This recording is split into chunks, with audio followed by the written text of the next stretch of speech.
Hello, my dear students. How are you all? I hope all of you are doing great.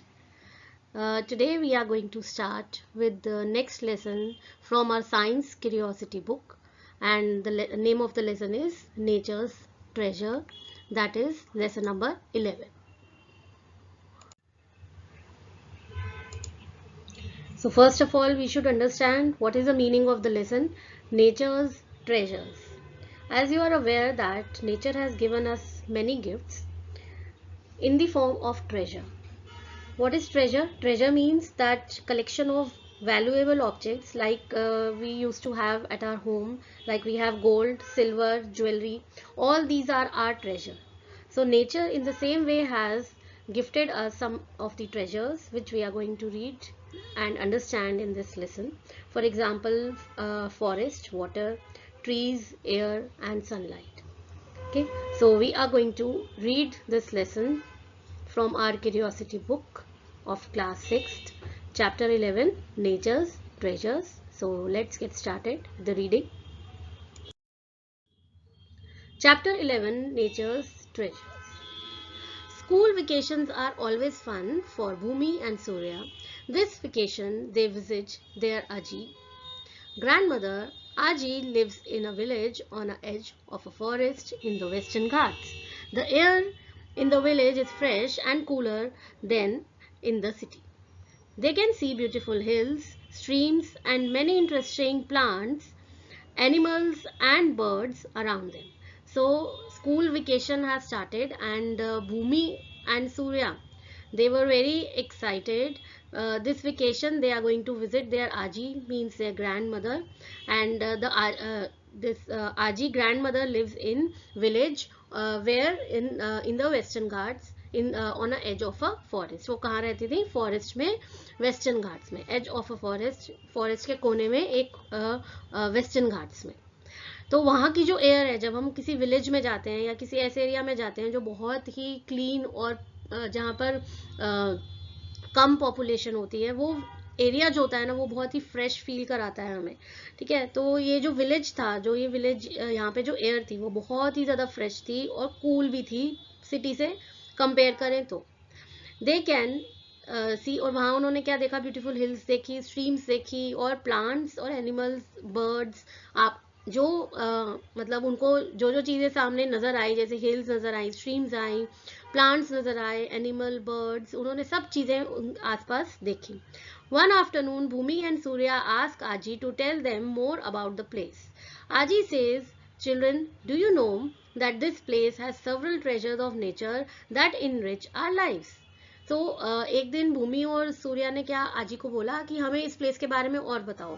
ठीक है, जैसे हम भी कहीं नई जगह पे जाते हैं तो हम पूछते हैं ना कि ये प्लेस जो है हम कहाँ जा रहे हैं, या हम यहाँ पे क्यों आए हैं, या इस प्लेस के बारे में कुछ नया क्या है, कुछ अच्छा क्या है. तो इसी तरह से बच्चों ने भी आजी से पूछा, तो आजी ने बताया कि इस प्लेस पर जो है हमारे को नेचर ने बहुत सारे ट्रेजर जो दिए हैं वो सारे यहाँ पर हैं. The pure air is refreshing and the soil is so fertile that it supports a variety of living beings. So यहाँ पर क्या है? प्योर एयर है जो बहुत ही रिफ्रेशिंग और फ्रेश है, और सॉइल भी जो है वो बहुत ज़्यादा फर्टाइल है जो एक लिविंग बींग्स को सपोर्ट करता है. Moreover, this place gets plenty of sunlight which is useful in many ways. So sunlight is very important these days also. इतनी ज़्यादा सर्दी है तो सनलाइट बहुत इंपॉर्टेंट है.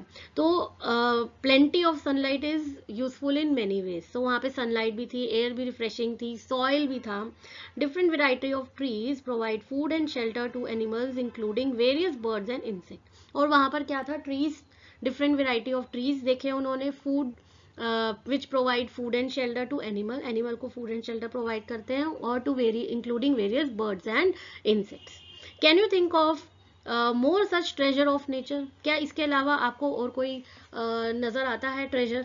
जैसे वाटर, रिवर्स हो गई. रिवर भी हमारे लिए क्या है?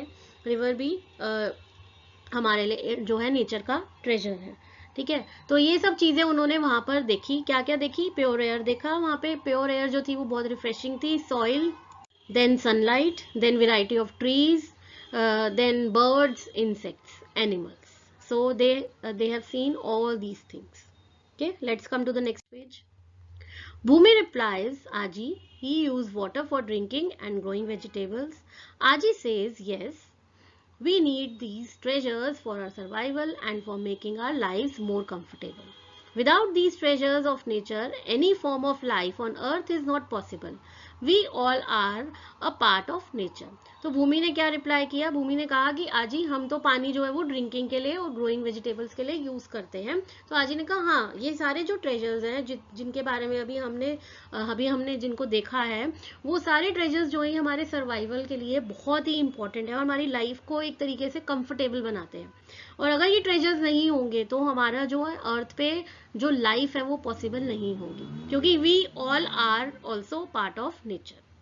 Aji explains the importance of air around us and how it is essential for our survival. Let us find out more about air. तो सबसे पहले उन्होंने किसके बारे में बताया? एयर के बारे में बताया कि एयर कैसे हमारे लिए इम्पोर्टेंट है और क्यों इम्पोर्टेंट है और हमारे लिए क्यों ज़रूरी है एयर हमारे सर्वाइवल के लिए. तो सबसे पहले उन्होंने एयर के बारे में बताया जो कि वहाँ पर बहुत ही रिफ्रेशिंग और फ्रेश थी. Air. One morning, Bhumi and Surya see Aji performing some breathing exercises. Aji asks them to join her. She says, I am taking deep breaths in and letting them out. This helps in getting more fresh air in the lungs to stay healthy. Bhumi and Surya sit with Aji and start taking deep breaths. So what they were doing, एक morning में भूमि और सूर्या ने देखा कि आजी जो है वो कुछ ब्रीदिंग एक्सरसाइजेस कर रही, जैसे हम प्राणायाम करते हैं ना, उस तरीके की एक्सरसाइजेस कर रही थी. तो आजी ने बच्चों को बोला दोनों को कि आओ मुझे ज्वाइन करो और take deep breaths. Deep breath लेकर ऑक्सीजन इन करनी है एंड लेटिंग देम आउट. उसके बाद फिर एयर इन करके फिर आउट करनी है.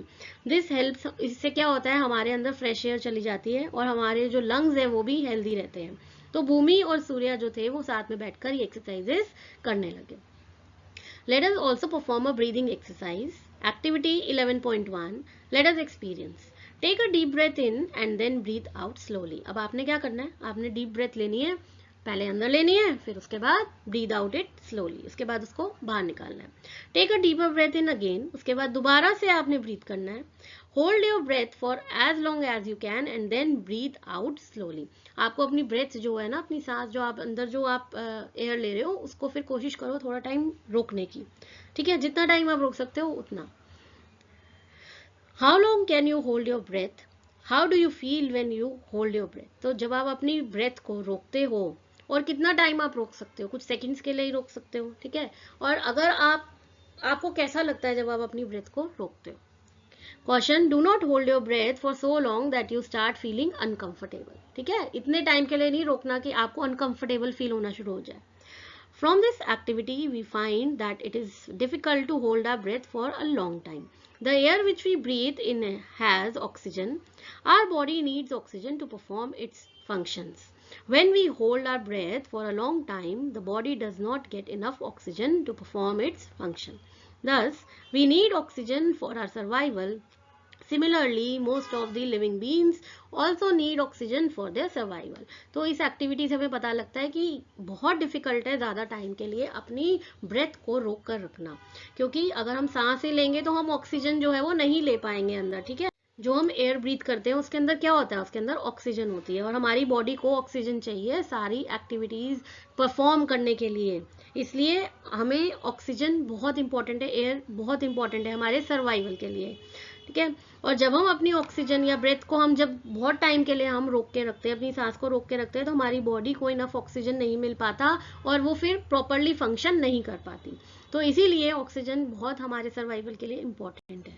ठीक है, so all living beings they require oxygen for their survival. It is very important. We can survive without food or water for few days, but we cannot survive without oxygen even for few minutes. अगर हमें कोई बोले कि आपने खाना नहीं खाना, एक दिन नहीं खाना, फास्ट रखा हुआ है, खाना नहीं खाना, या आपने फूड नहीं खाना, वाटर नहीं पीना, ठीक है, हम थोड़े दिन स्टे कर सकते हैं, रह सकते हैं, सर्वाइव कर सकते हैं, बट हम ऑक्सीजन के बिना कुछ मिनट्स के लिए भी सर्वाइव नहीं कर सकते. The air which surrounds the earth is a mixture of gases. Can you name some gases which are present in air? हमारे जो अर्थ है, अर्थ के आसपास जो एयर है, एटमॉस्फेयर है, उसमें कुछ गैसेज है और वो गैसेज जो है ना वो एक मिक्सचर की फॉर्म में है. ठीक है, कि कुछ परसेंट कोई गैस है, कुछ परसेंट कोई गैस है. अब वो कौन सी गैसेज है? Air contains Air contains nitrogen, oxygen, argon, carbon dioxide and other gases in small quantities. Figure 11.1 gives the composition of air in percentage. Notice that in figure 11.1 there are 100 squares. Out of 100 squares, 78 are occupied by nitrogen, 21 are occupied by oxygen and 1 by argon, carbon dioxide and other gases. Percentage is the number of parts in 100. It is denoted by symbol percentage. So air में जो gases present है वो कौन सी है? Nitrogen, यहाँ पे मैंने भी एक चार्ट डाला है, देखो nitrogen 78%, oxygen 21%, then other gases are 1%, argon, carbon dioxide and other gases. So this is important कि हमारी जो एटमॉस्फेयर है अर्थ के आसपास कितनी गैसेस हैं, किस अमाउंट में है, किस परसेंटेज में है. Okay, so this is composition of air. You notice the presence of air when the leaves of tree rustle, the clothes hanging on clotheslines sway, or the pages of an open book begin to flutter once a fan is switched on. Moving air is called wind. Sometimes it blows fast, for example during a storm, and sometimes it blows gently as a breeze. You must have played a firki, paper pin wheel many times. Let us make a firki by performing activity 11.2. तो आपको पता है presence of air हम कैसे feel कर सकते हैं, जब आप देखते हो कि पेड़ पे जो पत्ते हैं वो हिल रहे हैं, उनकी आवाज़ आ रही है, और आपने जो बाहर कपड़े डाल रखे हैं वो एक क्लोथ्स लाइन पे आपने जो कपड़े डाल रखे हैं वो क्लोथ्स जो हैं वो भी हिल रहे हैं, पेजेस हैं किसी ओपन बुक के वो मूव कर रहे हैं. ठीक है, कब मूव करते हैं? जब हम जैसे एकदम से हमने फैन ऑन कर दिया तो वो मूव करना शुरू हो जाते हैं. तो ये जो मूविंग एयर होती है इसको हम बोलते हैं विंड. कई बार ये बहुत फास्ट ब्लो करती है जैसे कि स्टॉर्म के टाइम, और कई बार ये बहुत जेंटली ब्लो करती है जैसे ब्रीज के टाइम पे. ठीक है, सो लेट अस प्ले फिरकी. फिरकी क्या है? यहाँ पे पेपर पिन व्हील, और हम इसको कैसे बनाएंगे यहाँ पर कुछ स्टेप्स दिए हैं. Activity 11.2, let us make and decorate. Take a square paper of size 15 cm into 15 cm, a pair of scissors, an awl pin and a soft stick. Follow the instructions shown in 11.2 to make a फिरकी. आपने क्या करना है? एक square paper लेना है, size आपको दिया हुआ 15 by 15. ठीक है, आपने क्या करना है? साथ में इसको सेकंड स्टेप में दिखाया हुआ है ऐसे फोल्ड कर कर इसको कट करना है. कट करने के बाद आपने इसको इस तरीके से रोल करके फिरकी बनानी है और बीच में आपने पिन लगाना है. Now you can hold the firki in your hand and run. Now you can also blow air on it. तो आप जैसे ही उसको अपने हाथ में पकड़ के उसे हवा जैसे ही आसपास करोगे तो क्या होगा? वो जो है रोटेट करना शुरू कर देगी. What do you observe? Does the firki rotate? When you move a little back and forth, the firki rotates. What makes a firki rotate? It is the wind that makes firki rotate. अब firki rotate क्यों कर रही है? क्योंकि फिरकी जो है वो हवा से रोटेट कर रही है विंड की वजह से. The working of a wind mill is similar to that of फिरकी. आपने विंड मिल देखी होगी, ये देखो विंड मिल यहाँ बनी हुई है. तो ये जो विंड मिल है इसका सेम है, जो सिमिलर टू फिरकी. जैसे फिरकी मूव करती है ये भी विंड मिल जो है वो विंड से मूव करती है. Wind rotates the wings of wind mill. Wind mill can be use to run flour mills, to pull up water from a well, और टू जनरेट इलेक्ट्रिसिटी. तो विंडमिल का use क्या है? Windmill can be use to run सबसे पहले flour mills, जो आटे की जो मिल्स होती हैं वो उसके लिए, और किस चीज़ के लिए यूज हो सकती है? To pull up water from well में से, अगर हमें कुएं में से पानी निकालना है उसके लिए यूज कर सकते हैं हम उसको. और इसके अलावा to generate electricity. In India there are many wind mill farms. A windmill farm is an area that has a large number of windmills which use the energy of wind to generate electricity. तो इसमें कौन सी energy use होती है? Windmill farm एक ऐसा area है जहाँ पे बहुत सारे विंडमिल हैं, और एनर्जी कौन सी यूज होती है? इसमें विंड एनर्जी यूज होती है टू जनरेट इलेक्ट्रिसिटी. इलेक्ट्रिसिटी को जनरेट करने के लिए हवा चलाई जाती है और फिर वो ब्लेड जलते हैं और उससे वो इलेक्ट्रिसिटी को जनरेट करते हैं. तो विंडमिल फार्म में कौन सी हमारी एनर्जी यूज हो रही है? यहाँ पर विंड एनर्जी यूज हो रही है to generate electricity. Mupandal Wind Farm in Tamil Nadu, Jaisalmer Wind Park in Rajasthan, and Brahmanival Wind Farm in Maharashtra are some of the leading windmill farms in our country. तो wind mill farms कौन से हैं, यहाँ पे तमिलनाडु में एक बताया हुआ है, मुपांडल विंड फार्म, फिर जैसलमेर विंड पार्क राजस्थान में, और Brahmanvel wind farm in Maharashtra. Find out more other wind farms in our country. We have learned that air is very important for us. Water too is essential and precious for us. How do we feel when you cannot get water to drink, especially when you are thirsty? Let us find out more about water. तो हमें पता लग गया अब air कितनी important है हमारे survival के लिए. In the same way water भी इंपॉर्टेंट है.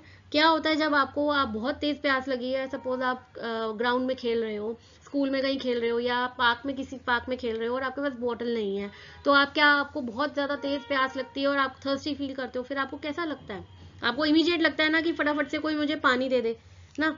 तो वाटर के बिना भी we can not live without water also. Now we have learnt about air. Now 11.2 is water. Bhumi and Surya help Aji in filling the troughs of water for the cows. They also help her in watering plants such as vegetables and medicinal herbs in the garden. Aji teaches them how to water the plants so that every drop is used and none of it goes waste. So भूमि और सूर्या जो है वो आजी की help कर रहे हैं किसमें, काउस को पानी पिलाने में, उनका जो ट्रॉ होता है उसको भरने के लिए, और वाटरिंग प्लांट्स को वाटर कर रहे हैं, वेजिटेबल्स एंड मेडिसिनल हर्ब्स जो गार्डन में लगे हुए हैं.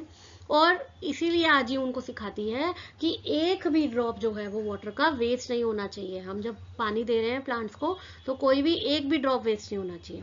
Can you think of some more uses of water in your daily life? Write down your response in the blank bubble. We need water for drinking. आपको पता है water कितना important है हमारे लिए, है ना. तो हमारी डेली लाइफ में वाटर इज वेरी इंपॉर्टेंट. अब यहाँ पर एक ऑप्शन हमें यहाँ दिया है, देखो, we need water for drinking. कि वाटर क्यों जरूरी है, पानी इसलिए जरूरी है हमें ड्रिंकिंग के लिए. It is use for bathing also, है ना, brushing your teeth also, so there for cooking also. So we need water for various things in our life. We need water for daily activities such as drinking, cooking, bathing, washing and cleaning. It is also used for growing crops and for industrial purposes. Where do we get water from? Make a list of sources of water. तो हमारे लिए पानी क्यों ज़रूरी है? Daily activities जैसे drinking, cooking, bathing, washing, cleaning, ये सब करने के लिए. उसके अलावा क्रॉप्स को ग्रो करने के लिए पानी चाहिए, इंडस्ट्रियल एक्टिविटीज़ के लिए पानी चाहिए. तो ये पानी आता कहाँ से है? कौन से सोर्सेज ऑफ वाटर से आता है? रिवर, स्ट्रीम, या आपने पढ़े होंगे पॉन्ड, है ना. ये सारे सोर्सेज ऑफ वाटर हैं.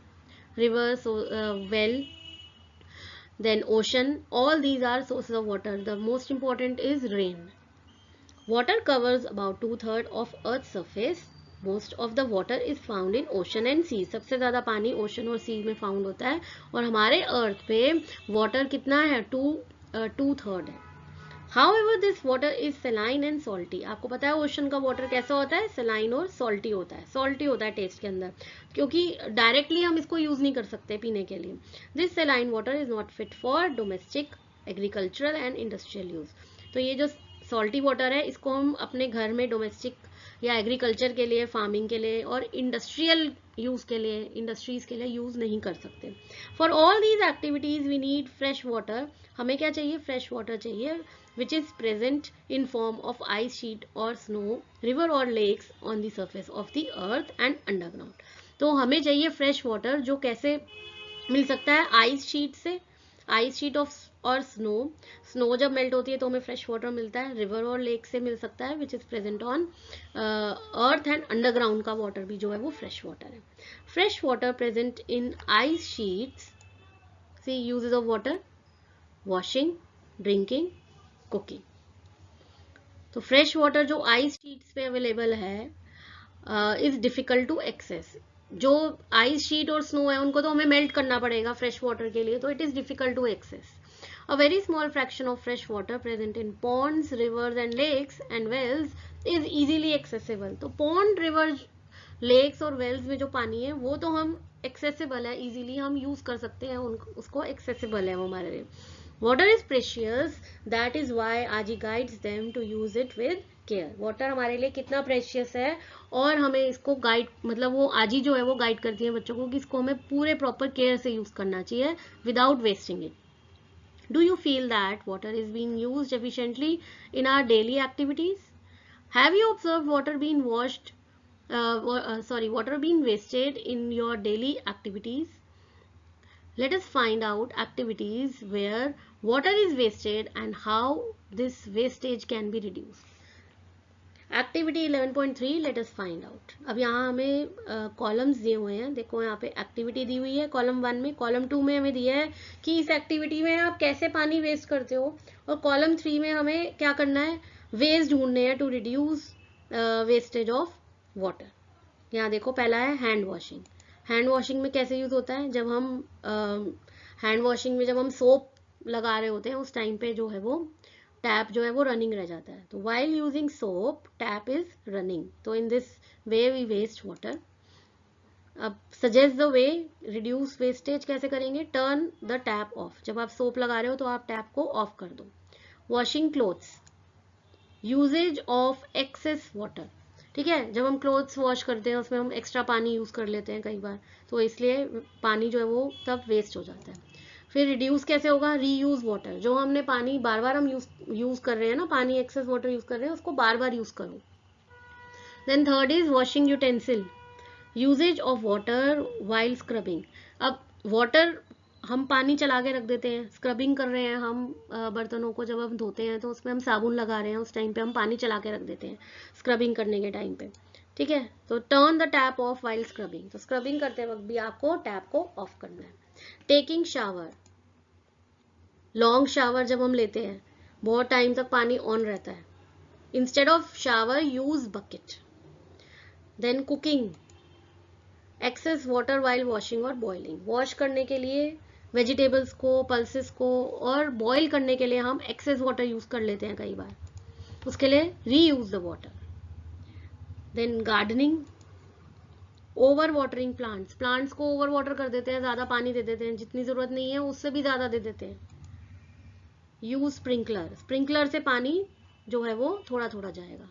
Brushing teeth, again when you put the paste or when you are brushing, while brushing tap is running, so at that time how we can reduce wastage, turn the tap off or use glass, okay. What conclusion can you draw from the information you gathered in the table? What can you and your family do to reduce the wastage of water? There are many ways to reduce wastage of water. For example, turning off tap when not in use and fixing water leakages. Recycling water and water harvesting is uh, also help in saving water. So from the above table, what information we have gathered, that we waste water sometimes and we should reduce this wastage. How can we reduce the wastage of water? By turning off the tap when not in use. When we are not using the water at that time, we can turn off the tap. Then fix the water leakages. If there is any kind of leakage in your tap or any pipe, you have to fix that. Then recycling water, using the water again and again, and water harvesting is another way to save water. Our country is blessed with numerous rivers, streams and lakes. Have you ever noticed plastic bags and wrappers floating on the surface of the water? So our country has, as you know, has number of rivers, streams and lakes, and sometimes it happens that we see plastic bags, wrappers on the surface, floating on the surface of water. Plastic bag और wrappers जो हैं वो surface of water पे float कर रहे होते हैं. In this way we are polluting the water and creating water pollution, which is not good for us. By throwing trash, waste materials in them. So we are throwing trash or waste material into the water bodies and making it polluted. Waste from homes and industries pollute our water sources when it is dumped into them. Identify other human activities that lead to water pollution. Discuss with your friends what can you do to reduce water pollution. Polluted water is not fit for consumption for the living beings. So when we put anything or we throw anything, trash, waste material into the water sources, that time we are creating water pollution, which is that water is not good for us. As freshwater sources are limited, there is shortage of water in many parts of India. So fresh water sources कम है, इसलिए shortage है India में पानी की. At some times people have to walk long distances to fetch drinking water. Everyone does not have the same kind of access to water. It is important for us to conserve water and use it judiciously. We must also prevent it from being polluted so that water remains fit for consumption for all living beings. In what ways can you conserve water? So fresh water resources कम है, इसीलिए पानी के लिए लोगों को दूर दूर तक जाना पड़ता था वॉक करके long distances to fetch the drinking water. Okay, so because everyone is not having the same amount of water to be used, and it is important कि हम पानी को सेव करें, कंजर्व करें और उसको जुडिशियली प्रॉपर तरीके से यूज करें. Water harvesting is one of the method of conserving water. In many buildings, rainwater is collected and stored in large quantities for later use. This is called rainwater harvesting. तो rainwater harvesting होती क्या है? Rainwater harvesting देखो यहाँ पे pick डाली है मैंने. यहाँ पर रेन वाटर हार्वेस्टिंग होती है जब पानी आता है तो उसको कलेक्ट कर लें हम, और कलेक्ट करने के बाद पाइप्स के थ्रू उसको हम दोबारा से रीयूज कर सकते हैं. ठीक है. तो कई बिल्डिंग और हाउसेज में ये जो है स्टोरेज होती है रेन वाटर की, और उसको बाद में यूज किया जाता है. This is called rain water harvesting. Do you know that rainwater is also harvested in many homes, residential societies or schools? It is an age old practice in India. So ये practice जो है collection of water, rain water, and then reusing it, it is called rainwater harvesting. For example, step wells commonly known as Bawari in Rajasthan and Vav in Gujarat are built for water harvesting as a response to the scarcity of water in these regions. These step wells have a unique system of water harvesting. They store not only rainwater but also water seeping from nearby lakes, ponds and rivers. The walls of the trenches, long deep holes dug in the ground, are lined with blocks of stones that allow seepage of water. तो step Wales जो है जो राजस्थान और गुजरात में use होते हैं उनको हम बोलते हैं राजस्थान में बवाड़ी और गुजरात में वाव. ये भी वाटर हार्वेस्टिंग के लिए ही है, और इन स्केर्सिटी जब पानी की कमी होती है उस टाइम पे इस पानी को यूज किया जाता है. और इनको स्टोर कहाँ किया जाता है?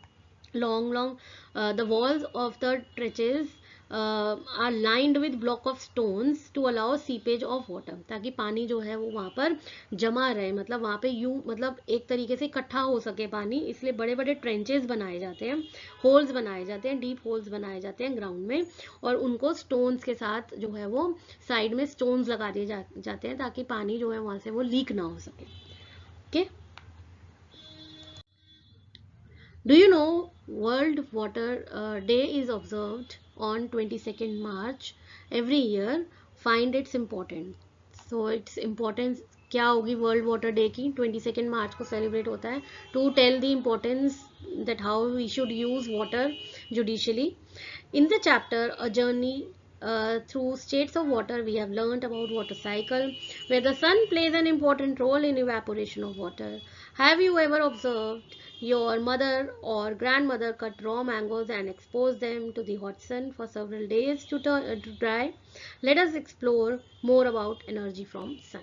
So this we will read in our part 2 video, and we will understand further about the nature's treasure, that is sunlight.